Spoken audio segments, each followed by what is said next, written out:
game here, so we have to give them a little bit of slack. Let's see if they can bounce back, if they can play a better game against Flash Wolves, because they will have to play a much better game against Flash Wolves if they want to be able to compete. I think it's a super good point. I mean, when you see Doublelift in his wins shaking after those, the intensity in these games is crazy. Yeah, I mean, even just last year for TSM, we looked at TSM, they had 2 rookies, and that was really something that did cause some problems for them on the international scene. Misfits has 5 people that are brand new to this world stage, and they're looking to bounce back, and they're looking to show what they really can do. So let's dig in now. 2 picks and bans. We've already got a few good ones. Yeah, just to remind people, Kalista, we see her regularly banned, but one of the big reasons as to why she's banned is because she has no real AD carry counterpart. She scales exceptionally well with the Ornn sensor as well, giving her a much earlier power spike, and the engage and save potential that she has with her ultimate is extremely strong. So she's going to continue to sit on the ban list along with some other pretty big power picks. One of the most fantastical choices in that duo combo, banned right next to her in the Rakan, Tristana as well from Misfits. The Blitz, JarvanNar coming in from Flash Wolves. Yeah, the Blitz is going to be one that I think a lot of people will scratch their heads at, so maybe you can give us some EU insight on that one. Hit us up. I know that IgNar has played it. Yeah, it's one of his comfort picks. He likes the playmakers, he loves to roam. Often we used to see him brush mobility boots, come in mid lane and be like, hey, PowerOfEvil, I heard you like ganks. And clearly a lot of respect being shown from Team WWE yesterday and once again Flash Wolves today. And I think one of the things, when you feel that you are a superior team, when you feel that you are the favorites, you want to cut out any sort of wild card. Blitzstrike is someone who can take over a game, who can really throw a wrench in the gears, speed up the pace of the game. And I think that Flash Wolves, because they are quite a slow team, don't want something like that in the game. And I love this Kog'Maw pickup from Misfits Gaming, recognizing this is something that Flash Wolves definitely have their eye on. The Lulu Kog'Maw is definitely a bit of a danger, especially when you look at the LPL teams and some of the LMS teams as well. So Misfits, they've done a bit of their own research.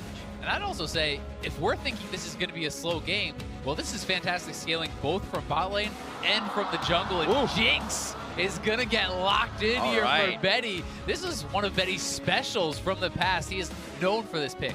Jinx has been more commonly seen over in the LMS. It was actually picked up by Ornn from AHQ during the finals, but it's just something that both AHQ and Flash Wolves do share as a champion. Jinx is not something that we usually see over in the West, and I'm really excited to break it down more once we get into game. Janna being picked up. We figured it would be the trade of the 2 going into the hands of IgNar. Second phase bans come in here. Misfits Gaming looking like they've got what they want so far. Flash Wolves as well, putting together quite an interesting composition with that Jinx. I'm going to be interested to track how these supports want to play lane. Do they feel, for Flash Wolves, that they can go aggressive enough with this Lulu to actually create a significant advantage against the Janna, who's typically known as a weaker laner? We have, from time to time, seen people go for both the Spell Thieves and the Thunderlords in the World's group stage. It has not been common whatsoever, though. And I feel like if you're not going to play aggressive, then you should just be going for wind speakers on Lulu as well. Yeah, I think that it makes sense, but it's also a matter of how confident do the bottom lane of Flash Wolves feel, right? Because it was Handsome and IgNar that were the key weakness in yesterday's performance against Team WE, and perhaps Betty and SwordArt saying, you know what, we can perform at that level, we can shut this duo down, and all we need is Maple and Karsa, the famous, the legendary duo of the LMS, to just make their way to the bot lane and play a similar style to that of WE. Final bans. Misfits, 14 seconds left to choose what they don't want to see in the hands of Flash Wolves here. Possibly looking at Maple one more time as the mid lane is been left a little short here on the ban list. And there's the LeBlanc. I mean, to me, there's certainly the ability to go for a Syndra here. For PowerOfEvil, it is a pick that he obviously can play. Would be interesting to see if they want to go for something like an Orianna for that secondary shield and engage as well. Especially when you have 2 hyper carries battling it out, when one is supported by the additional shield, it can sometimes make the difference. I'm also wondering whether or not Misfits want to give someone like Alphari the counter pick, or whether they're saying, you know what, we think that we're better off just putting him on something safe like a tank, maybe the Cho'Gath, maybe the Maokai. Because remember that things like the Camille and Trundle are also available, which he has been able to bring out in the past, whereas Flash Wolves, they're still yet to lock in their mid and support. And they're just going to go for the Orianna. Big comfort pick for PowerOfEvil, known for a few interesting builds as well. And I will say this is a very heavy scaling composition for Misfits. I think that this team is pretty weak across the board in the earlier stages of the game. Orianna, generally someone who needs some time to get to their items. Kog'Maw, people talk about turning online once you have the Rage Blade, which can be difficult to complete. Even the Sejuani, certainly I feel has less impact than a Gragas in the earlier stages of the game. So this is something that Flash Wolves could look to prey on, as we know that Misfits had a weak early game yesterday. But if Flash Wolves is going to play patiently, if they're going to play slow, as LMS teams are often known to do, then that gives just a scaling advantage kind of over to your opponents. See if Misfits can make that happen. We know Flash Wolves played the 50-minute game yesterday. Misfits wasn't able to get the handle on the game, so it didn't go half as long. But this one may stand the test for both of these teams. Corki is locked in there for Maple in the mid lane as we find out what Misfits Gaming will round out their top lane with. And it could Alphari. simply be a Maokai if they want to go for straight up 5v5 team fighting. The Maokai is exceptionally powerful, still on the table. Trundle, I would be very happy to see, and thank God it is finally picked. To me, this is something that has been so obvious as a pick in this meta, where there are so many tank top laners. Trundle is someone who can have such high levels of effectiveness against a Cho'Gath. You steal so much health away, so many defensive stats from him, especially if you utilize it on the Cho'Gath when they pop that stone plate. You could be stealing literally thousands of health, which makes you a super tank and allows your carries to shred through that Cho'Gath. And the big thing for me that gets me excited is the fact that Alphari is being put in this carry position. Look, we have the Kog'Maw, we have the Trundle, we have two of the youngest players on the roster now being put in a position where they have to step up for their team. And the person that's going to be looking to shut them down is Karsa. This guy has such a big impact in the game versus TSM yesterday. He was the one getting Flash Wolves those early leads, but eventually they struggled to close things out. That doesn't take away from the fact, though, that he has that early game impact and has the ability to shut down some of those rookies. Yeah, I mean, both these teams are equipped with very powerful team fighting teams.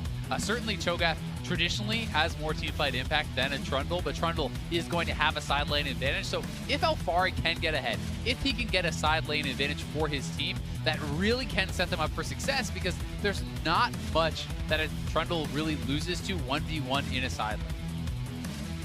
See a bit of a switch up here between what was played. See Karsa having that Sejuani yesterday.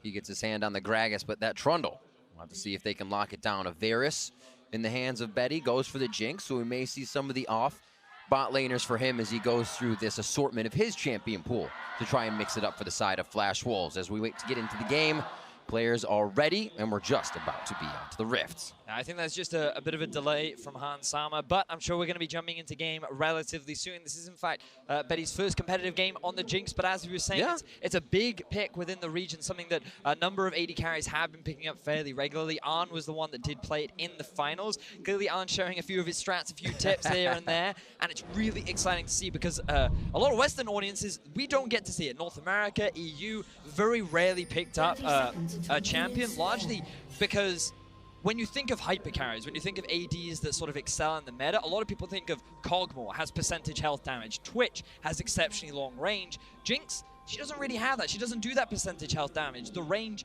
does stack up eventually, but only when she's in that rocket form. So many AD carries in the West don't consider her to be that sort of true hyper carry that champions like Kog'Maw and Twitch can. But over in the LMS, they value the amount of mobility she can get with the resets. The bonus movement speed, her tower taking potential is exceptionally strong, and she can have a surprising amount of damage in the laning phase if you manage your rockets properly. And I'd also say, although she does not have percent HP damage like someone like a Kog'Maw, if you get one crit rocket in the later stages of the game on a squishy champion, that can be half their health. That can be a game-deciding play, and we'll see if Betty is going to be able to get there. Starts off on the blues. Quite a decent pull here. Looks like it's going to be a fast level 2 by Betty and SwordArt as they go straight to lane. The top lane. Not necessary for the pull there. It's also worth noting that it is Storm Raider Surge for Han Sama, which I consider to be somewhat of a detriment in the laning phase. It can be very, very strong. Once you proc it, you're sometimes able to get a surprising amount of damage, chasing people down, allowing you to get extra auto attacks in. And I'd also say it's stronger often in team fighting later, but against a Thunderlord's Lulu who could be poking you out, if the lane starts going poorly, you don't have the Warlords to fall back on to be able to help sustain you through that. See if that play comes in early for them. like a pause for now here as we are on the side of Maxlore roaming around in his jungle as the Sejuani. Alphari pushing up pretty hard on the Trundle to start things off and see if he can give MMD a little taste of his own medicine there. Also want to take note of some of the summoner spell choices that we're seeing across the board. TP on top of Maple, not that uncommon on a Corki. Usually you will send him off to a side lane. He can join the fray in any way that he likes because he also has the package too. Whereas PowerOfEvil on the Orianna kind of locked into the mid lane. You can't really roam around the map. You're not really known for going off into a side lane. So picking up the heal, he's playing much more towards the laning phase. Yeah, and I always am of the opinion that if someone takes a defensive summoner, such as heal or barrier, TP is kind of the advantageous summoner over that, right? If you're going to have a barrier versus ignite, maybe that can sometimes give you a bit of an advantage or a way to survive through that. But heal very rarely helps you, pressure for actual kills, right? Sometimes it can make the difference in a committed fight, but oftentimes just having the teleport allows you to pressure your lane opponent in, get an earlier base off, and sometimes get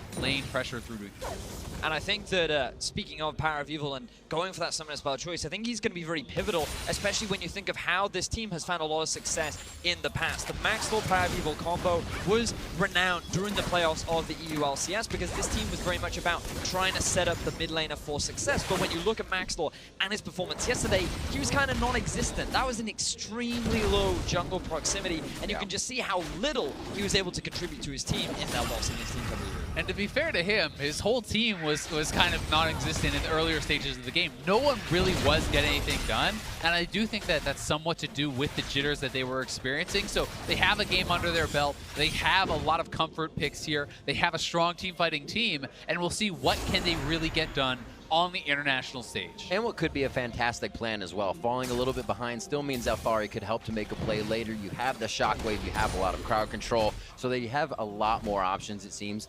This day, today, I should say, even if falling behind. Top lane still going pretty even.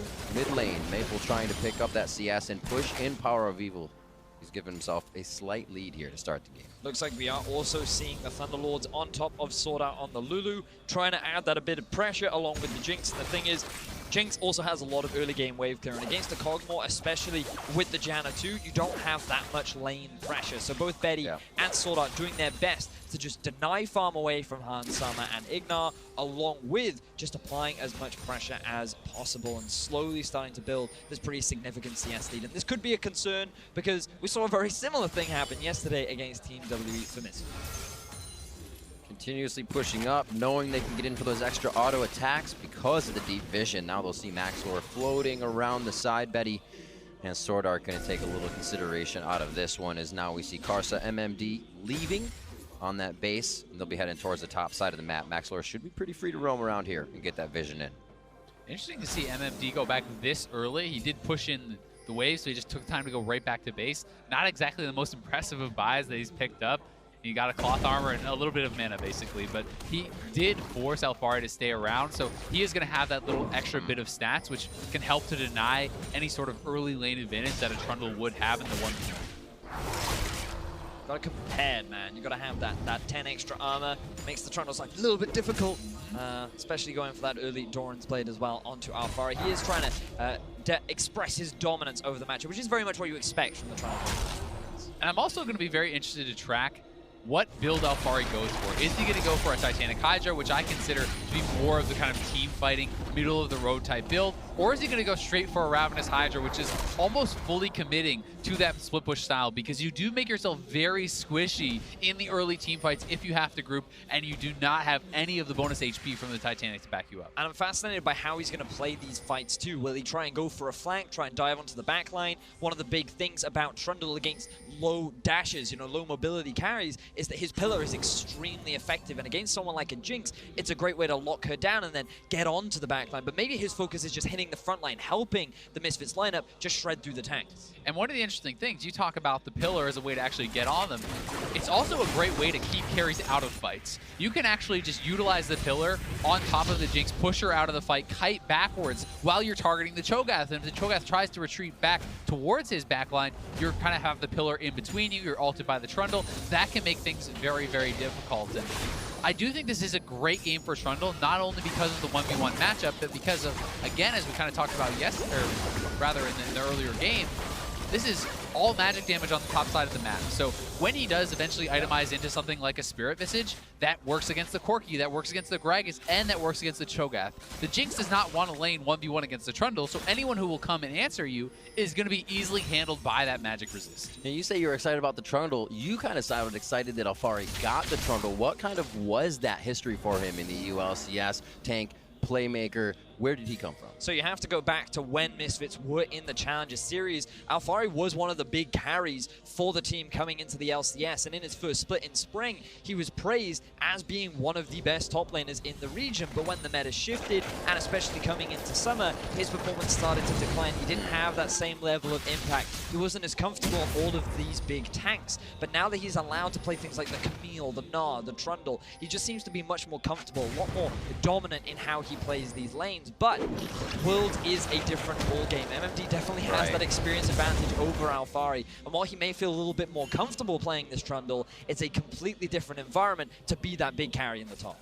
It's also key to remember, MMD doesn't have to win lane against the Trundle to win the game, exactly. right? Good point. If you can neutralize this guy, if you keep him from killing your turrets, if you're just farming around even, then you've done your job and more as the Cho'Gath in this matchup, because you are going to be able to join the team fights. You are going to have a much easier time of adding that effectiveness, so we'll see how he's going to be able to do. A lot of love and vision towards the bottom side of mid lane here for Misfits. Maxlore has seemed to prioritize it quite a bit. Cloud Drake is there, so that's not going to be what they're hungry for. But maybe some type of play in that bot lane. So far backing for Hansama and IgNar. We may see it soon. Just got to quickly touch on PowerOfEvil's build. You'll notice that there is a blasting wand in the inventory right now. He's ready to blast. He could very well be on his way to building a Rod of Ages into a Nash's Tooth. A little bit unconventional, something very, very unique that only PowerOfEvil does. We can go more into it if he decides to go that way, but just keep your eyes on PowerOfEvil because he is known to innovate within the ULC. And then when he wins it with it at Worlds, everyone will do it. Here That'll we go. be it. The roller coaster begins. Personally, not a fan of the national. Not a fan at all. I am not a fan. Not many people are, but it looks like right now PowerOfEvil is. They're trying to challenge this blue buff right now. Whoa, Maple with interesting pathing there to see what he can find, and he finds himself 6 feet under. First blood for PowerOfEvil. Great play there from Maxlore and PowerOfEvil. Full commitment as well, both flashing over, nail the ultimates there, and they're going to pick up first blood. Have to criticize Flash Rules because they wanted to try and contest this blue. They knew they had push on bot, they felt like they had push in mid, and the map was in their favor to make this play happen. The problem is they did not coordinate the play together. Maple was not expecting two people to flash over the wall and just collapsed on one of the flanking sides, and he wasn't in a great position to help the team secure this this that buff. ward. And it may have made them a bit more confident because they had TP advantage, but you can see the top laners running into each other, so no chance for Cho'Gath to actually join here. Yeah. Just a well-executed play, capitalizing on the mistake from Maple. And Misfits already off to a much better start than they were yesterday. That's definitely true. It's going to have to be.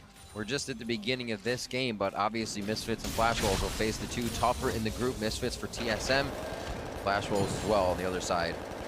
Have their work cut out for them as they have to face Team WE. So Team WE kind of angry on their end.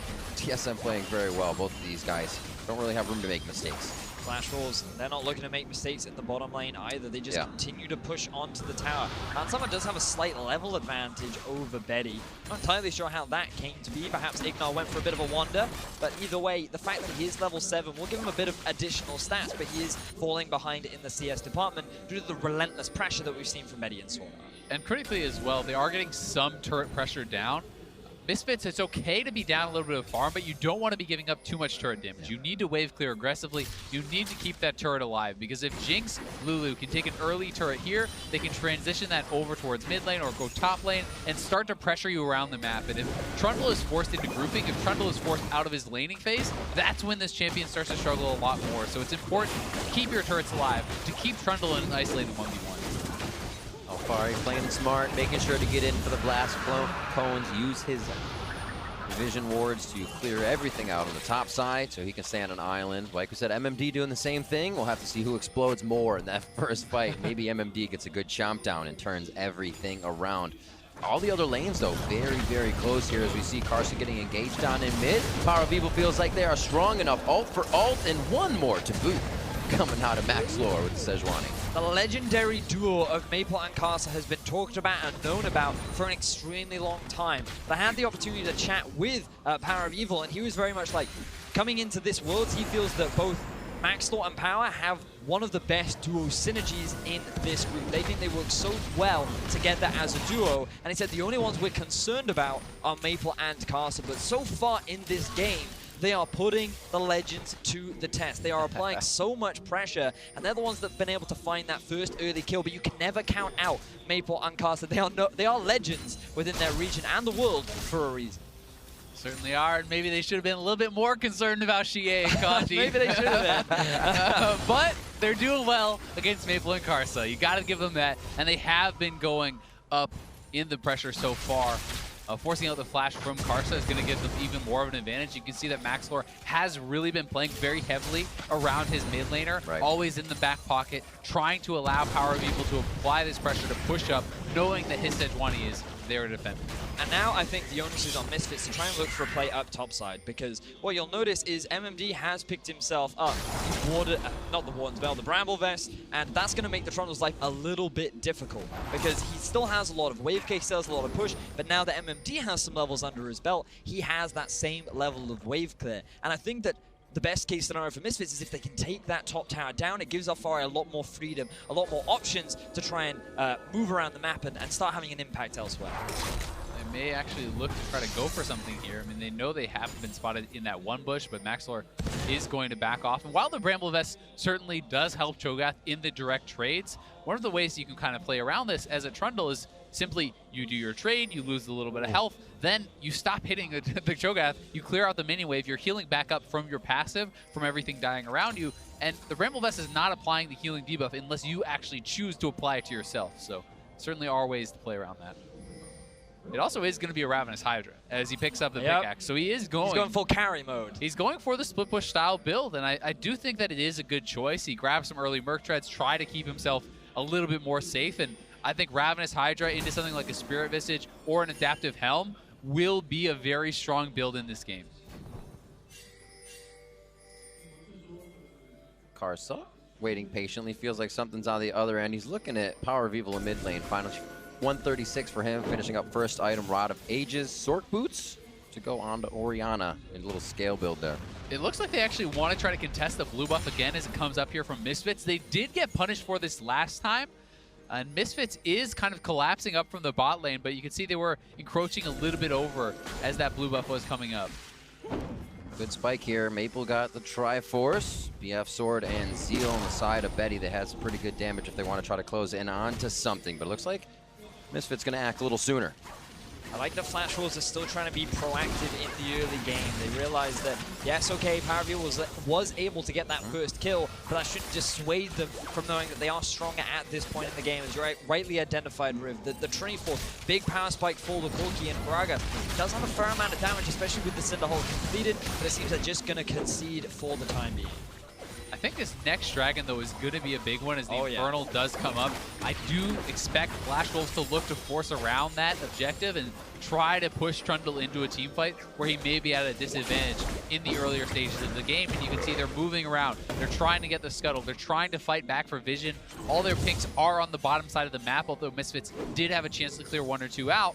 This is very clearly where the focus will be, and Misfits is going to have to make some tough decisions on if they want to challenge for this or not.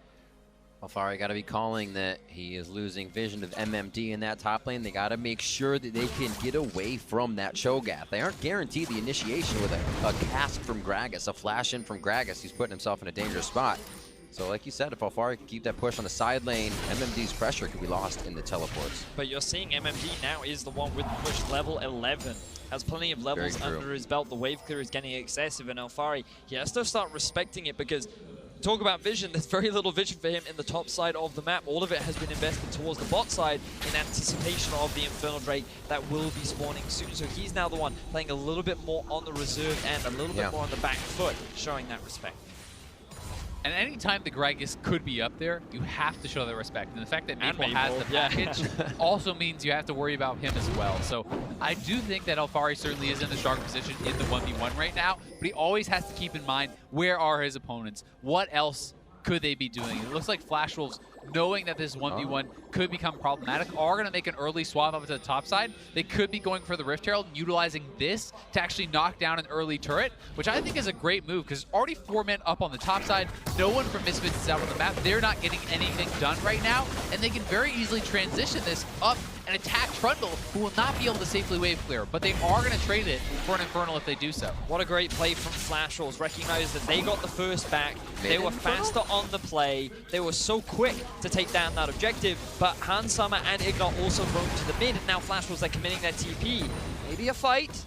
It looks like Misfits, they're just going to disengage. Looks like they've actually fizzled out the top play from Flash Wolves as well, but the Dragon goes away, so it's who makes that next opening, that window that either team can use. That Infernal is there, 17 minutes in, and Betty's going to get a slight push on this turret before he gets met by Misfits. Misfits is actually committing their teleport to make this lane swap happen more quickly. They're sending their bot lane top, but they're taking a lot of damage on the turret. Trundle is on bot side, and they're going for Maple. Right in his face. Oh, the silence on two. PowerOfEvil does not let him come back for the kill. There is going to be a turret going down on the top side, but the fight's still happening in the mid lane. MMD low, looking to get the chomp down, and he is not able to go, or is not going to do so onto Maxlore.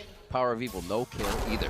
Flash Wolves did get the first turret on the top side, so more gold in the pocket of Betty, but Alphari also getting some free time down here on the bot side, and they need to try to transition this into war, because I do think committing the teleport means Trundle is now locked into the bot side around this Infernal Dragon. Otherwise, Misfits would just have to give it up. You can see the pings, though, coming down from the Flash Wolves. Their eyes are towards the Infernal Drake. They want to make sure that they do not give up this objective with Trundle on the bot side, who is now going back. He needs to spend that gold, while Betty and SwordArt still have pressure in the mid. They're going to keep wave clearing. They could also send their Corki up to the top side, because remember, he still has his TP, even though MMD does not. And that's why I really kind of questioned the TP from the Trundle, just to kind of get a little bit more minions, get that push going a little bit earlier. It feels like he should have actually headed down bot side earlier, or just accepted the fact that he's going to lose some farm and delay that, because this is giving such an advantage to Flash Wolves. As soon as you see the bot lane up here, Flash Wolves starts up the Dragon. So this, to me, from Misfits, is kind of a mismanagement of their resources on the map, and it doesn't feel like they're allocating their lanes properly. The fact that you're giving up an Infernal at the same time as you're losing mid lane, and you're not really getting anything in either of the side lanes, is very problematic. To me, it feels like the Misfits are playing much more towards making sure that their laners are still farming well. They're making sure that they're playing towards their power spikes. They don't want to run the risk of going for a preemptive fight early on into the game that could give Flash Wolves that early lead, because the big thing about Flash Wolves is they're known for getting that early lead. They're known for holding on to it and then running away with it. And while LMS as a region are known for playing a little bit slower, Flash Wolves are the only team that slightly deviate from that. So Misfits demonstrating that respect and just waiting for that late game team fighting power that they have. And if you're confident that Alphari can take over the game in his side lane, then it's okay to give up something here and there, right? They give up a couple dragons, and you just try to put all the eggs in the Trundle basket, because as we said, if he itemizes into MR as he's going to do, he already has his Spirit Cow. He's going to be getting probably a Spirit Visage next, perhaps even an Adaptive, which is extremely effective both against Cho'Gath and the Corki. He's basically saying, I'm not big enough yet because MMD's not big enough yet. Exactly. So just waiting on the timer. Gotta quickly use this opportunity to talk about PowerOfEvil's build. You see it a lot over in Europe. What do you mean? You can hear the disappointment in my voice, because many analysts are not a massive fan of it, but I want to give you the logic that PowerOfEvil has with going towards this itemization. Now, typically you see Morel and Omicron into something like a Haunting Guise, as an example. And that's very conventional. It gives you a lot of early magic damage. It gives you plenty of mana and mana regeneration. But PowerOfEvil thinks, okay, I'm on a low mobility mid lane maid. I want a bit of beef behind my butt. So I'm going to make sure I stack some health, and I still have that mana from the... I still have that mana available from the Rod of Ages. On top of that, he thinks that he needs to add to that by getting the ability power and cooldown reduction from the Nash's Tooth, but also he feels that with the passive of Orianna, he can utilize additional damage, especially against these frontline tanks. So he's building towards these late game fights where he's just going to kill the front line much faster than he thinks he could with a more conventional build. And I do think it works out if you're able to actually sit and get a lot of auto attacks off. That's the crucial thing. But the problem comes when you're threatened by something like a Gragas, when you're constantly having to reposition, when you're moving nonstop around the map, because Orianna's able to move her ball around without actually stopping and commanding. You can do it while you're moving. You cannot auto attack really while you are in retreat. And one misposition on the Orianna can cost the game. So that is really the concern. It's the fine line that he's trying to walk. He's trying to maximize his damage and saying that he's going to be able to do that. Yeah, so you got to watch those autos, those little clockworks, because those are going to be pivotal as Flash Wolves are string around the Baron right now. That Baron pit has a lot of pink wards. There's 3. It's very, very clear vision. There's for sure nothing in there. It is secure at the moment. Yeah. Maple getting a, as we see, is already used, a Quicksilver Sash. It has been a face-to-face encounter with Maxlore every time he can get that Sejuani ultimate onto Maple. So he says, no more of that. I'm going to keep myself safe so the team can focus on their positioning, and that's exactly what we're talking about right now, is who's going to have better positioning in these fights, because they have a lot of ways to displace and put each other in a different spot. Now, I feel like the Flash Wolves are good and ready to fight right now. They have 2 items on Betty. They have MMD that has 2 items as well, with the Warmogs to add to that. Yeah. And all Misfits are waiting for is the 2nd item to be finished for Hansama. Then both teams are in a good position. They both feel they've hit solid spikes. It's all going to be, as you rightly said, Riv, about the engages and how they play. Because remember, Alphari kind of wants to split push. That's kind of his goal of this game. He kind of wants to keep Flash Wolves separated, but that doesn't mean that their team fighting is weak. Kog'Maw, Sejuani, Orianna, especially with a Janna to reset, there are so many tools in their kit that allowed them to go toe-to-toe with the Flash Wolves. But Flash Wolves, their engagement seems that bit stronger with the Gragas, with the potential Cho'Gath flank. It seems like that they're more than ready to kick off that fight against Misfits. It also seems that Flash Wolves really wants to put the attention around Baron to draw Alphari out of the side lane. Anytime Alphari shows in a side lane, they want him to be worried that they are going to do the Baron. They want to be able to force out teleports early. For now, he is by himself down in the bot lane. It looks like Corki may be the one getting sent down. Karsa not feeling good. Flash for Flash. The ultimate from Maxlore. Cask is going to go out as Karsa pours one out for the homies. He gets himself out safe. 23.5 minutes in. It looks like Misfits felt they were strong enough in that position to make something happen, and this may be the mid-turn for them. Now, this is a pretty big deal for Misfits, because one of the interesting stats that we have about them is that during the regular season and through playoffs, if Misfits are a deficit at 20 minutes, any kind of deficit at 20 minutes, they had a 3-11 win-to-loss record. They are not a good team at playing from behind. So it's very important for them to be able to get that lead. And so far, they've been able to hold a very steady advantage, but the game is still very even given the state of affairs. Pink ward's coming out as well. Means Misfits and where they place them will show us their comfort. How far do they want to push these forward? Most of them probably going in the Baron pit, as we have seen. It's kind of a bingo situation in there of where you can place them, or tic-tac-toe if you will. But I believe in the next few minutes here, it's either that Mountain Drake that's going to get attention or this Baron.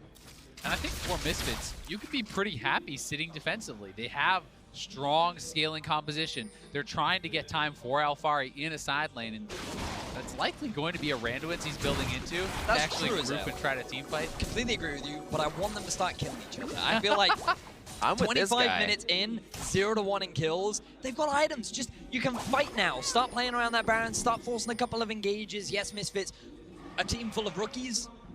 Whereas Flash Wolves, they've got those veterans. They've got the experience. Excuse me. They've got the experience in their roster. And all I want to see now is a bit of fighting, a bit of murder going on in the ring. I'm interested that you say that, because Flash Wolves as well, when they played their game against TSM, at times 5K up before their Barons, grabbing a Baron, being much more in control of it, or feeling in control. Here, they're giving respect, which is good to each team. Like I like what you're saying. Somebody's got to pull the trigger soon. The other thing you would like, though, I'm sure, Vedius, is Europe to get a win at Worlds. I am an unbiased caster. I have no preference. But I'm sure it would be nice for Europe to get their first win on the board. They could get a good trick here for Flash Wolves. Maple in the bot lane, but he can still teleport up. Misfits may kind of feel a false sense of security here, seeing him down there, and Alphari may be taking the damage he doesn't want to be taking from Maple. Maple, however, heads up early, as it looks like MMD wants to start things soon. Yeah, a lot of posturing around the Baron. Misfits are trying to hold their defensive stance around that Baron, trying to keep their pink ward lineup alive, but it looks like Flash Wolves will regain control of the Baron pit. Trundle is moving up for any potential Baron start that could be happening, but for now, Misfits has control of mid lane, so they can just try to push up and threaten this tier 2 tower, which makes Flash Wolves come down and allows you to go back up and control Baron. The way position has happened so far for both teams, these teleports actually don't need to be used. Frozen Domain from Alphari, he gets up, so the pressure's still there. If one of these fights happens, the map gets completely opened up, and either team can go wherever they want. The move initially looks promising for Misfits because they moved through mid, they cut off the entrance from Flashwolves, who are now looking for a fight. The bait, pillar goes out, shockwave, that's going to be a big damage on MMD. He goes down before he can provide the damage or get a bite down. Betty's now the focus as he flashes away and control to Misfits, but Maple on the top side has not wavered. He's still going for the turret. Yeah, Maple split pushing on this Corki. Flashbacks to the TSM game where he was the one creating cross-map pressure. He's going to use the teleport to get out of there. He does secure a turret, but it costs him his summoner. Either way, that's a pretty even trade. Yeah, I think it was really smart from Maple to recognize, you know what, we're in a disadvantageous position. There's no point me grouping up with my team. Right. Let's see if we can get something back. So he immediately moves up to the top. There's already a big wave he can take advantage of, and they get a tower plus the Mountain Drake going into their hands. So while Misfits getting a kill onto the top lane is great, they're not turning this into any objectives, Azael, and I feel like this is a big issue moving towards the Baron. Well, the question is, can they get Karsa? If they can chase down Karsa, they might be able to go for the Baron here, and he is looking like he is in trouble, but Flashwolves are going to be pushing up mid. Karsa getting taken down. That's going to be Betty and SwordArt on the mid lane turret. Alphari's coming up onto them and will really not be able to do much other than clear the wave. It's going to drop right in front of him. Just gets the minions away and the armor is added back. Beautiful job by Alphari. MMD is there for the safe escape for Betty and SwordArt. Now remember, there's no jungler for Flashwolves. Misfits have all of their engage tools up and ready, and I feel like that without the smite, Misfits can just go to the Baron and force it. Flashwolves either have to come and fight or run the risk of Misfits securing a big objective lead. Yeah, Misfits are starting it up. PowerOfEvil did go back to base though, and he's a little bit late getting here, so we'll see if Flashwolves can try to poke him off this Baron. Remember, Jinx has no flash and is very vulnerable without it. MMD as well cannot get in. They're going to turn a beautiful choice on the fight, and Maxlore could go down. Great shields to keep him alive, and that made Flashwolves step one step further. Maple has to get out now. Betty's out of mana, can only use the short-range gun as Misfits are looking for power in the mid lane. No flash on Betty! They get the shockwave onto him as well. He goes down. That's a quick super sash. It doesn't even keep him alive. As they try to get the Knight's Vow damage in from Karsa, Maple is roaming around trying to stop them from getting any more. Yeah, Maple actually cut the wave there, so they could not continue to push, but Misfits can go right back to the Baron. This is a 5 versus 3. They need to actually force on something, but Maxlore looks like he is heading into the jungle, maybe going over to the Baron now. Maple is just so good at punishing every move that Misfits try to make, constantly getting something back for his team, but I don't know if he can stop this Baron. Yeah, they certainly can. I mean, there's only 2 Flashwolves members over there. Karsa would have to look for a Miracle Steal, but PowerOfEvil is zoning him out. This will be a Misfits Baron. Going to need it. Every lane has been pushed. They're still getting spikes and gold from the turrets, and Misfits really needed to recoup here. A great Baron, 5-0 as they control all kills on the map. Flashwolves has been working around them up to this point. The rookie squad from the European LCS, making their debut on the international stage, are pushing Flashwolves back. They had a nail-biter of a game versus TSM yesterday, but they finally get themselves a Baron. This is where it kicks off. Yeah, just watch the Jinx in this fight. Betty is split up from his team. Maxlore throwing the Sejuani ultimate, completely zoning him out. Just follow Betty. He can't actually contribute to this fight whatsoever. They almost killed Maxlore simply from the damage coming out of the Cho'Gath and Maple on this Corki, and then Betty getting chased down without the flash. Alphari has the confidence to trap him in with the pillar, flashing in there, and PowerOfEvil had to follow up. And this is the power you see of the Trundle against someone like the Jinx. Hansama doing so much work in that fight as well. He had a bad performance yesterday against Team WE. He was given more freedom, and while he fell behind in lane, he is stepping up this game. 2-0-1, having a good performance, but Maple has really been the star of Flashwolves. He is keeping them as well as he can still in this game.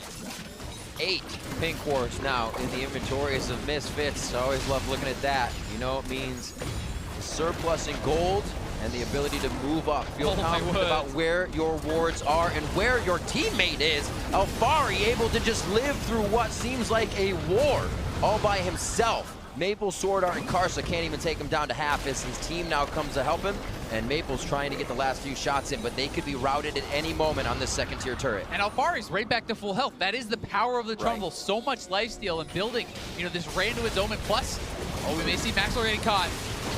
Got him on the chompers, not going to be too much delivered. Oh my god, Hansama offering back a little bit of the same medicine MMD could give, and the shield saves him from the Super Mega Death Rocket. Great body block from Maxlore as well, but through all the skirmishing in the jungle, Misfits finally secure themselves a tier 2 tower, 5,000 gold in their favor, and then looking for those inhibitor They're going to get bot lane as well here. Maple cannot hold on against Alphari. Alphari is putting on the pressure, and no one can answer him in this side lane. We really are seeing Misfits play an excellent game, playing to their win conditions, not overextending, and allowing Alphari to drop multiple members down, which opens up the map. And this is how Misfits like to play the game. This is why they're so reliant on a lead, because when they're the ones dictating the pace of the game, that is where we can see the true strength of this squad. They work well as a team. They're not known for having individual superstars, but when they come together, it is where you see this team really shine. And Alphari is still gigantic, even going for the Ravenous. He's level 17 to MMD's 15, and he is just walking in there and stealing everything that he needs as the Trundle. I mean, they never were able to force Alphari into team fights before he actually started to build up his tankiness, before he got to the Spirit Visage. He was able to sit in the side lane and farm for so long, which is exactly what he wants to do. But now we have to think about Misfits' ability to close, because it doesn't matter how well you play at this point in the game, it's all about taking down that Nexus. And we remember that Flash Wolves yesterday, they had a long drawn-out game against TSM because they couldn't quite get that final push into the base. They could not quite find that final game-ending play. And it's now going to be on them to try and do the same thing against TSM. They have to try and stall this game out. And we've seen them do it once before. And I think for Flash Wolves, really, the ability to come back in this game is going to hinge massively on Karsa. Karsa needs to ult someone in. He needs to knock in the Orianna or this Kog'Maw, or I really do not see a way for them to win the team fights in the current state. Because Trundle is going to be so tanky when he ults up the Cho'Gath, and Cho'Gath will be getting shredded by these very powerful carries, which is just exacerbated by the fact that PowerOfEvil has this auto-attacking build, and he's going to be putting out so much DPS. If you can't put pressure on him, he gets the free auto. He's going to do even more damage. And the trade in the end for Champion Select was that Lulu for the Janna, which makes it even harder for Flash Wolves this late in the game to even get that cask in there. He's got to get out with the one person and hope that it's not IgNar to save the fight. You know, Flash Wolves, they had great objective control in the early game. We saw multiple times. Every time Misfits made a move, Flash Wolves were quick to punish. They were sitting on 3 Drakes, Cloud, Infernal, and the Mountain. And we thought that in terms of how well they were trading all these things, especially with the early Rift Herald, Misfits were the ones losing out, but it all came down to that Baron. Misfits find the great fight. They found that big objective, and now they are the ones that have this, well, not even tower advantage, because Maple has been able to continue and keep the towers even. They do have a goal. They do have that. And you can see the Kog'Maw is getting to such a strong point. I actually do like the purchase of the GA from Hansama, because once again, think about how your opponents win the game. Well, if Hansama gets cast in and instantly dies, well, that's one way to lose. But with the GA, it gives them a second chance to kind of reestablish their battle lines, to have IgNar pick him back up after the GA procs, and we could see them still turn around a fight, even with an early kill on Kog'Maw. See all the Quicksilver sashes and Mikhails in the inventories. Let's see if it helps. Flash Wolves get out of this engage. They are able to back off just a little bit from Maxlore, and it looks like they have a chance to say what for as they get themselves back in position. One big ultimate used there by Maxlore, none yet from the Flash Wolves. They're looking for a fight. Maple on the flank. Whoa, waiting for a few shots from Hansama. He feels good to get in after the Void Ooze, or Void Slobber, I should say, coming in from the Kog'Maw. Both teams, they're just waiting for the Baron to respawn. Misfits need to get their sideways under control. So Alphari, he's off bot. Hansama, he's on his way up to the top lane. Baron spawning in about 1 minute's time. And I feel like this Baron could very well be the determining factor in this game. Yeah, it really could, and that's why vision control early is going to be so important around it. So if Misfits control the waves, if they keep Flash Wolves penned up in their base, they cannot actually get wards out there to properly take a fight. But Karsa is now kind of venturing out, trying to reestablish some of their vision control. And we'll see if Misfits can stop this. Very interesting. Farming, few objectives, but no kills are any of the items here for Flash Wolves. They haven't really been able to bring any pocket change from that, just from Misfits controlling the fight. But for Flash Wolves to get to the other side of the map, we are going to have to see Misfits go down. However, it has been much in their control up here to 35.5 minutes in. 20 seconds on to Baron. We're going to see this float around the top side as they jockey for position. Like we said, those GAs are starting to come out, so these fights are going to go. It is on the side with a package, so they do have to show some respect to this. Package is back, not able to use it right away. Redemption goes out deep into the fight to get the heals down. MMD throws on the Gargoyle Stoneplate. We haven't seen Subjugate yet. Alphari still has it. Maxlore, he lost a fair amount of health, but he does not have the Warmog, so he's not going to instantly regenerate that, but Misfits, they're setting up for a trap. They see Maple, not going to fall for it. Oh, Howling Gale kind of gives away their positioning. A very nice pillar. Split, though. Stops into one shockwave onto Karsa. That's going to be the knockdown from him as PowerOfEvil comes up with the kill. Maple still trying to stay on the side. Can't get the firing in, and Flash Wolves cannot answer back. Yeah, and again, Betty got split from the team, had to run the long way around. By the time he arrives, Karsa's already dead, and Misfits can go right back to the Baron. They can actually look to force this, but you can see Maple is trying to go for some secret agent shenanigans. Classic Maple. For the split push. He's on the side lane again. He's trying to take advantage, but Misfits, they shred through this Baron. They're going to get the empowered recalls, and they extend their gold lead to 8,000. Like he won't go too far here, knowing that home guard off the base, and we'll see this fight one more time. The pressure being put in, the AD carries are split to the bot side. Betty decides it's not safe to run up to his team. Just a nice pillar, really catching a lot of people out from Alphari there, and didn't even have to commit the ultimate. Exactly. I think that's so crucial to recognize how quickly Misfits shred through the front line of Flash Wolves without even needing the Subjugate. You add to the fact that this Trundle is just going to steal all the resistances away. Those tanks are going to melt. They're going to be more like paper aeroplanes than anything else. Well, thankfully for Flash Wolves, at least, Betty has completed his last Whisper item. Yeah, that's exactly what I was going to say. Yeah, he is at a point now with this Mortal Reminder that he can put out a lot of damage. This is a very strong member, and Maple still quite strong himself, you know, with a few items on these AD carries, so they do still have their opportunities, and we have to see Misfits look to quickly and cleanly close out this game. That is what we're trying to measure now. They have a monumental advantage. They have the Baron buff. Everything is in their corner. It's just what can they do with it. And the game is what I'm sure many European fans are hoping for. Flash Wolves, they have been able to hold on to an impressive base defense against TSM yesterday, but the big difference is that TSM moves up as a 5-man, whereas Misfits, they're playing on all 3 lanes. No one could really hold off Alphari on this Trundle. He has a 4,000 to 5,000 gold lead over his lane counterpart, 2 levels up as well. We talked about how when he's put on the carries, he can perform, he feels more comfortable, but he's being locked up. Ooh, Alphari possibly the first one going down, but what is the rest of the team doing? He'll actually live, pulling 3 members towards the top side of the map. That means Inhibitor's going down to the bottom side, just sub 40 minutes. Misfits finally break the base, and they're looking for more. And Alphari is TPing back, so they want to commit to this push. They still have a minion wave in the mid lane. They can go straight over for that. Karsa! Ooh, Karsa, get himself to safety. Body slam away, but that's a bit of his hidden gauge. That Flash is also down. We're looking at most of the summoners from the side of Flash Wolves, so they possibly could make a play on a Misfits mistake. But man, they have been far from making mistakes for the past 30 minutes. Misfits can be happy with the bot lane Inhibitor because the Elder Dragon is just about to spawn. No, they don't have 3 Drakes under their belt, but picking up this objective is still going to be advantageous towards them trying to end this game. They're taking it slow, they're taking it patient. They do not want to run any risks as Misfits are well on their way to becoming the first European team to get their win at the World's Group Stage.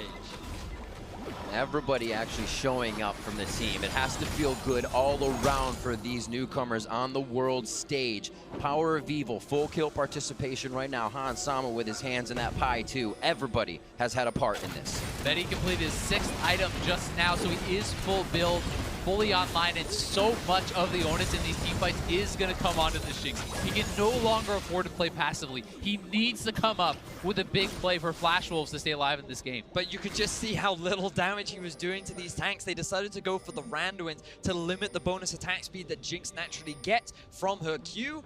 And it's just, you don't have the same tank shredding power that Han Sama is going to have. So if it comes down to these full 5v5s, I feel like Misfits has the advantage of shredding through the tanks, and they go for the dive. Right through, watching Betty on the backside, getting damage onto Alphari. Where are those AD carries? Han Sama just on the right. Shockwave hits onto Maple and almost depletes him immediately. The rest of the team's able to stand tall and deplete that minion wave as top lane's pushing. They have to respect it. A little janitorial duty for Misfits before they're back to the front side of Flash Wolf's base. A bit of an over-aggressive dive there, and I just feel like with the Elder Dragon on you, with bottom inhibitor down, have your Trundle split push. It's been proven that multiple members have to come to him to actually answer that guy in a side lane, and that dive does buy Flash Wolves a couple more minutes. I think that the decision-making for Misfits was to use the Elder Drake to try and rush it down, because they only had a little bit of time left on the Baron, so they wanted to combine both buffs together. But once the dive happened, they realized, okay, we need to go back, we need to spend our gold, we need to reset, restock on Vision as well. And now you can see multiple members reaching that full build status, but it's the same for Flash Wolves. You already mentioned Betty, but look at Maple as well. Treeforce, Phantom Dancer, Infinity Edge, he's nearing full build completion as well. And MMD, he's getting tankier by the minute. Against these world-class teams, you always have to be worried about how many opportunities you give them. Exactly. How many chances are you going to give Karsa to find that body slam bash, to find the carry and knock them in and turn this game around, and perhaps even end the game on one dominant fight, as we saw in TSM's game just early. Maxlore just missing, the pressure relieved a little bit. Maple feels nice to stand on the front line. Are they going to go up towards Alphari though on this one? Flash and heal there going out of SwordArt. They managed to get both summoner spells out from SwordArt, but it seems that Misfits, they're too afraid to commit. The wave clear from Flash Wolves is surprisingly strong when you have the Cho'Gath, the Corki, and the Jinx as well. So Misfits, they're waiting for their third Baron of the game. It's spawning in about a minute and a half. They've done a great job of controlling it so far in this game, and I feel like they're just waiting for the best case scenario for them before they end. I think the fact that the Jinx went Hurricane instead of something like a Static Shiv Rapid Fire, which we've seen a lot more commonly these days, was also a very intelligent choice. When you are on the back foot, getting the additional wave clear in your rocket form with that Hurricane, one crit can just clear out a minion wave essentially. So it really does do a good job of buying time, and it's going to be about the next Baron for Misfits now. They haven't really been able to get much with this inhibitor down. It's actually going to be respawning relatively soon on the bot side of the map, so not even sure that's going to be down for the coming Baron. And interestingly, Alphari just sold his Randuins for a Frozen Heart, an item that we haven't seen for a while, but it's going to be very effective against this double AD carry composition. It really is, and also the additional CDR is actually very big for the Trundle, not only for the ultimate, but when you have full CDR on a Trundle with the pillar, as he's now at 40%, it's a very low cooldown. 6 seconds, I believe. Yeah, you can have so much disruption in a team fight simply by zoning people out, by catching people in, and it really is an underrated part of the Trundle kit.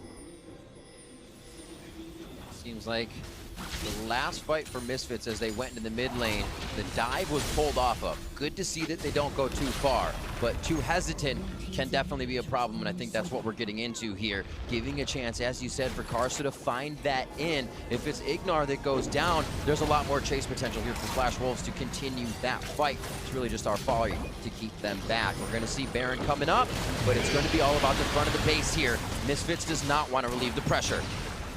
I mean, MMD was down multiple levels to Alphari. He's now level 18. All of the carries are kind of starting to hit these higher level points. Karsa's still down. Betty's still down one level, but they are catching up, and Misfits know they need to be able to posture around this Baron. Their bottom inhibitor has respawned critically for Flash Wolves, but Misfits looking for the fight. Oh, that's going to be a deleted Karsa. There's the shield coming out. Beautiful save on the wild growth. Fast fingers from SwordArt to get that save, and now they have a chance to look again at the Baron. So the jungler is still alive. His regeneration is pretty rapid, but Misfits, they're on the Baron first. Let's see if Flash Wolves can do anything.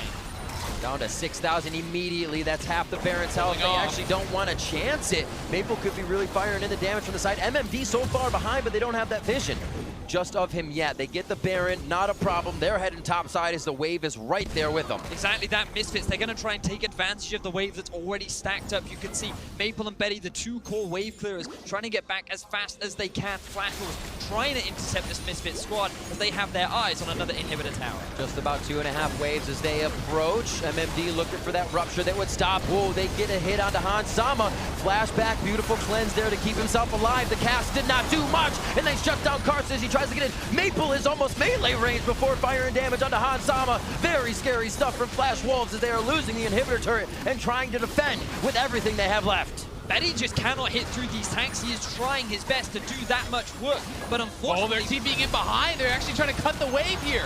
This is going to be huge. Maple's going to be flying through, damage onto Maxlore. It's going to be Alphari as well. He says, this is our side of the map. Get back over there. And now Misfits have repositioning again on that top lane. Betty backing up, kiting as much as possible to clear out the waves before they approach the turret. They only have that seed. A hit on Sama. That's without the cleanse. It's 1-2. Can then they rinse and repeat. Maxlore and the rest of the team behind their AD carry, behind Hansama as he respawns on the Guardian Angel, and they're going to be looking for the win. Does Europe find it here? 46 minutes in. Misfits almost doubling the time of their first game here as they persevere through Flash Wolves. And there's the power of the Nashor's Tooth. PowerOfEvil gets the kill down on the Betty. They've got their eyes on the Nexus, and Misfits are looking for their first win at World. Karsa's back up though. Maple is still alive. There are some very low health bars on Misfits. Will they commit for this? Last Nexus turret in their eyes. Karsa on the right side. Maxlore says, I give up my life for this, and tries to put himself in front. Karsa low on health. It's going to be Maple as well. Dives into the middle. Misfits have locked down the victory. Misfits are looking at the Nexus, and they will pull out the win at the 2017 group stage. The European LCS is going to grab their first win from the unlikeliest of sources. Misfits. So many people underestimating them. They pick up a big win against Flash Wolves here. Considered the underdogs by almost everyone in this group, and really showing it may not be just that three-man race. It's four. Everyone is in the running for these top two spots. And you've got to feel happy for the rookie squad. This is the first time that any of these players have made it to the World Championship. PowerOfEvil has been trying for a very long time with many different teams, but it is with all these young players that they're able to do it, and they're able to get their first win against the Flash Wolves, a Fable team. They had such a close game against TSM yesterday, and we were expecting Flash Wolves to be the heavy favorites, but it's Misfits that were able to get themselves the win. And this is a deathless game from Misfits. Yes. This is 12-0 over the Flash Wolves. Yes, they gave up some turrets. Yes, they gave up some dragons. It is not a perfect game, but they almost got a perfect game yesterday by WE, and they turn around today and put up this sort of a performance against the best team from the LMS, someone with a storied history. This is going to give so much confidence to the Misfits. And it makes this group so much spicier as well, because now you have TSM sitting at the top of the group, WE 1-1, Misfits are 1-1, and Flash Wolves surprisingly at the bottom of the group, but everyone can still take games off of everyone, and things just get even more exciting. And that's what we were saying just at the beginning there, around 9 minutes in. I was like, yeah, Flash Wolves has a pretty angry Team WE to go after. TSM's feeling great, so Misfits is going to have to come out of this firing, and they absolutely did. So great to see that Misfits in this game with that 12-0. It wasn't because of a ton of Janna disengages or heals. They were positioning together. They weren't going for too much. They weren't overreaching, and that's very uncharacteristic of a new team on the stage. You see that guy with low health, and everybody says go, but they were able to hold off this time. Yeah, I mean, they played very well to their win conditions, and I'm happy to see not only a Trundle come out, but a Trundle well executed, because I think this is something that should be a staple of this world's meta. And it'll be interesting to see if any other teams kind of stand up and take notice of how effective this pick can be, not only in a side lane, but also in team fights against these super tanks. But I'm also a little surprised by Karsa's performance in this game. I felt like his impact was relatively low. The fact that Flash Wolves did get 0 kills in this game was because they were very rarely the ones to start off these fights. They were rarely the ones to really get those engages, and they just waited too long. It was Misfits that were so often the ones that starting off the fights. And while very regularly they were actually going even in terms of objectives because of Maple, it was really only Maple that was keeping Flash Wolves even relatively in that game. So I feel like Flash Wolves, they need to go back to the drawing board, and I'd like to see a little bit of a step up from Karsa for the rest of. And we actually are going to be able to. We are getting an interview with Maxlore coming up in this. Kind of your thoughts about his play from what we've seen, what you've seen in the split to now here at Worlds, stepping up, kind of the same. Is this what you expected from him? I think that Maxlore, he had a lot of confidence going into Worlds. Something that you hear from him during the regular season is, I think that when I go into a game, I have to think I'm going to win. Otherwise, I'm already losing before we even go into Champions League. So every day he wakes up, he gets out of bed, and he just thinks to himself, yeah, I'm going to win today. And he says that to him every day, every single time, whenever he's going into a game. And I feel like, to a degree, there's a bit of British banter in there, but at the same time, it's also just him trying to get his confidence up and just keep his team motivated too, because they are young players, they are all very nervous, and for the team to get themselves a win today has certainly got to mean a lot for all of them. I'm a strong believer in the fact that you have to believe you are the best to become the best. Exactly. Whether you are now or not is not important. You manifest it, it'll happen. It's time now to send it over to Shox, who is ready with Misfits Jungler. Thank you very much, guys. And I got to say, I'm happy to finally be interviewing an EULCS team here at Worlds, but I don't want to take anything away from Misfits and Maxlore. Maxlore, it is your first World Championship. It is your first win here. What does it mean for you to do this? And maybe it being the beginning of a lot more. Well, firstly, I'd like to claim the trophy of winning the first game of EU. So G2 can't take that away from me, like they did playoffs, but it's fine. Secondly, it's pretty good. Today coming in, we weren't really shaken up from the loss yesterday. However, like I think we all gained more confidence coming in. We're more used to the stage, and it's pretty bloody cold there. But now we're used to it, so we're playing a lot better. Even though today we took the games, like they were pretty slow. I think we could have won faster, but that's just for review, right? So maybe tomorrow against TSM we'll win faster. Maybe tomorrow against TSM you'll win faster. You think you're going to win regardless?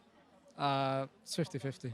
It's 50-50, all right. Staying humble there. When I talked to you yesterday before the first match, we had a conversation. I said, well, you know, you guys have nothing to lose, obviously. And you said, hold on. That's not something I want to hear. Because what's your perspective on you guys being here? Well, I feel like any team coming to Worlds is here to win the whole thing, not just make out of groups or come in here as a learning experience. I think that's like you're making the bar so low for yourself. So for us, at least myself, I want to win the whole thing. And for my team, like all my players, they want to win as much as possible, not just come here, learn, like take a small vacation at Worlds, you know, here in China. That's not how it goes. So we're all eager to win, and hopefully we can make it. You know, that's a trigger word for a lot of European fans. And coincidentally, this is the first win for Europe, as you alluded to. What do you think is going on? Do you think it's going to turn around now that you guys got your first victory? Maybe G2 will follow up?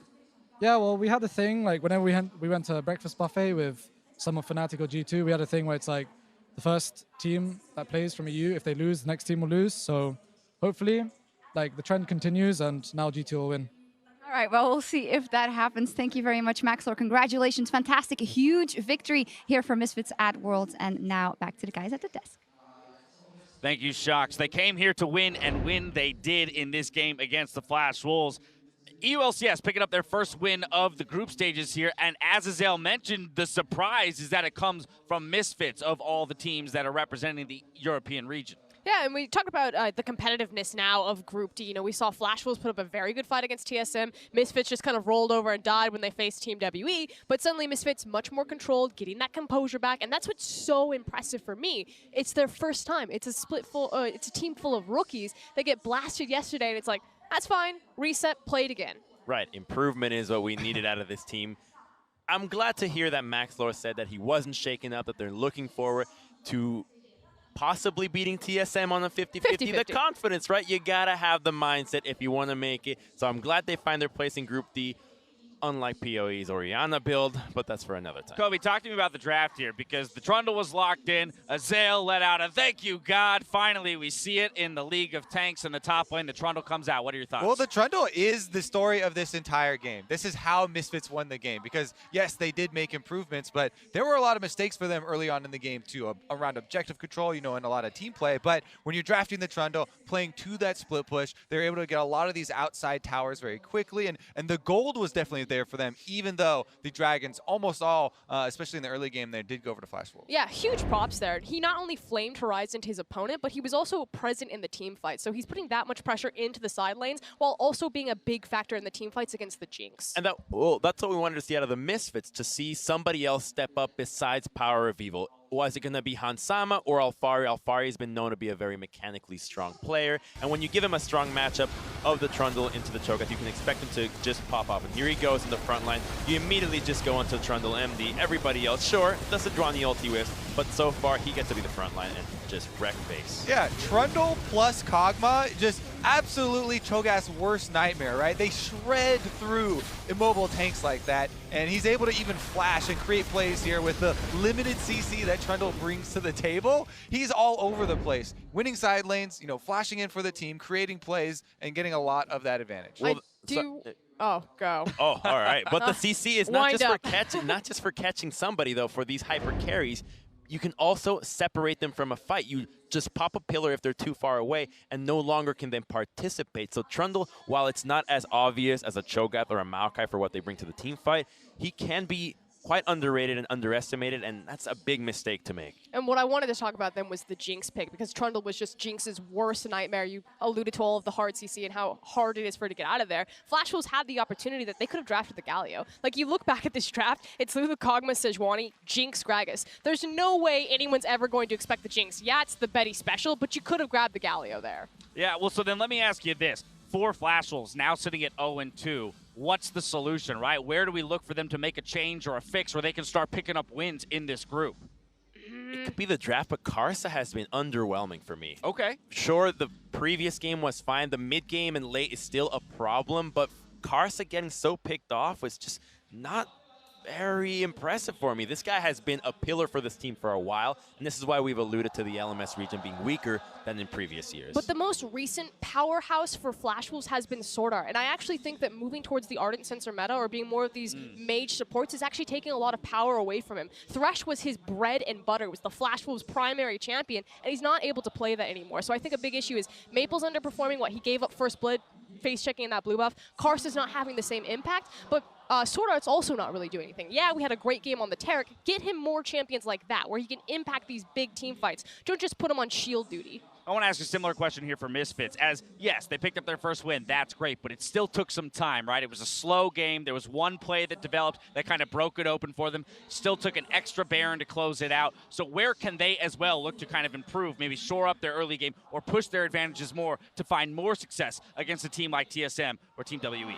I think it has to come through that early game team play. You know, a lot of the rotations that we talked about, basically the order of the objectives that they're going for, and a lot of the movement in between.